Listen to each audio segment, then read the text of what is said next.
Supreme court के फैसले पर देश दो हिस्सों में। एक तरफ मासूम बच्ची की मौत, दूसरी तरफ इंडिया गेट पर कुत्तों के लिए इंसाफ की मांग। और इन सबके बीच सुप्रीम कोर्ट का बड़ा फैसला, आवारा कुत्तों को सड़कों से हटाओ। इस फैसले ने गांधी परिवार तक को एकजुट कर दिया। क्या यह फैसला होगा जानवरों के लिए न्याय या फिर उनके लिए कैद खाना? आज बात करेंगे इसी मुद्दे पर, जहां इमोशन, कानून और इंसानियत की टक्कर हो रही है और हर दिल में उठ रहे हैं सवाल। क्या आवारा कुत्तों का अस्तित्व खतरे में है या हमारी सुरक्षा? नमस्कार, मैं हूं आपके साथ राबिया और आप देख रहे हैं न्यूज़ नाउ। दिल्ली एनसीआर की सड़कों से सारे आवारा कुत्तों को हटाकर डॉग शेल्टर में डालने का सुप्रीम कोर्ट का आदेश अब सियासी रंग लेने लगा है।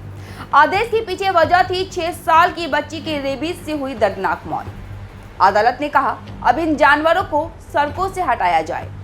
लेकिन फैसले के बाद जैसे देश के डॉग लवर्स में तूफान आ गया हो। इंडिया गेट पर प्रदर्शन, सोशल मीडिया पर विरोध और सबसे दिलचस्प, गांधी परिवार का एक सुर में कोर्ट के खिलाफ खड़ा होना। मेनका गांधी, प्रियंका गांधी और राहुल गांधी सबने इसे अमानवीय और अव्यवहारिक बताया। देश की सड़कों पर कुत्तों के लिए लड़ाई छिड़ गई है। कोई कह रहा है काटते हैं हटाओ, और कोई कह रहा है बेजुबान है बचाओ।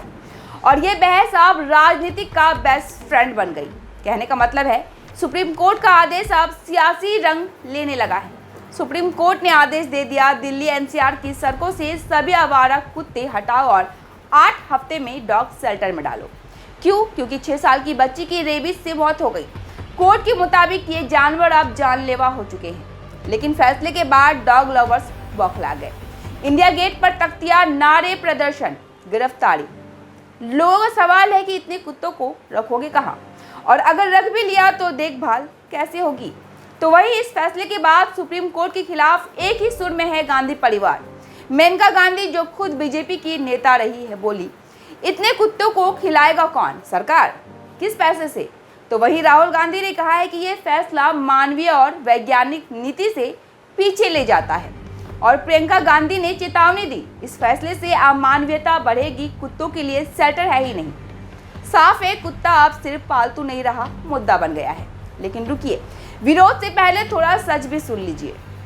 2022 में 21 लाख लोगों को कुत्तों ने काटा, 2023 में 30.5 लाख, 2024 में आंकड़ा 37 लाख के पार पहुंच गए और 2025 के सिर्फ जनवरी में ही 4.3 लाख केस।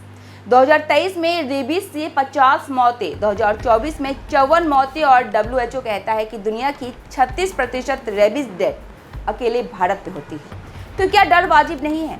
अब आप सोचिए, 6 लाख कुत्ते सिर्फ दिल्ली में हैं और डॉग शेल्टर 0। स्टरलाइजेशन सेंटर है सिर्फ 20 और साल में जरूरत है 4.5 लाख नसबंदी की, लेकिन संभव है सिर्फ 1.25 लाख की। यानी इंफ्रास्ट्रक्चर नाम की चीज बस कागजों में है। ऐसे में जानवरों को सड़कों से हटाना सिर्फ एक जुमला लगने लगता है। एक्सपर्ट कहते हैं कि बिना तैयारियों के लागू हुआ यह फैसला सिर्फ कुत्तों को कैद में डालने और उनके साथ क्रूरता करने जैसा होगा। पशु प्रेमी और वैज्ञानिक कहते हैं बात फैसले की नहीं, उसके तरीके की है। इस बहस का एक सिरा भावनाओं से जुड़ा है, दूसरा इंसानी सुरक्षा से। एक और मासूम बच्चे की मौतें हैं और दूसरी ओर वो बेजुबान जानवर जिनके लिए समाज में जगह खत्म होती जा रही है।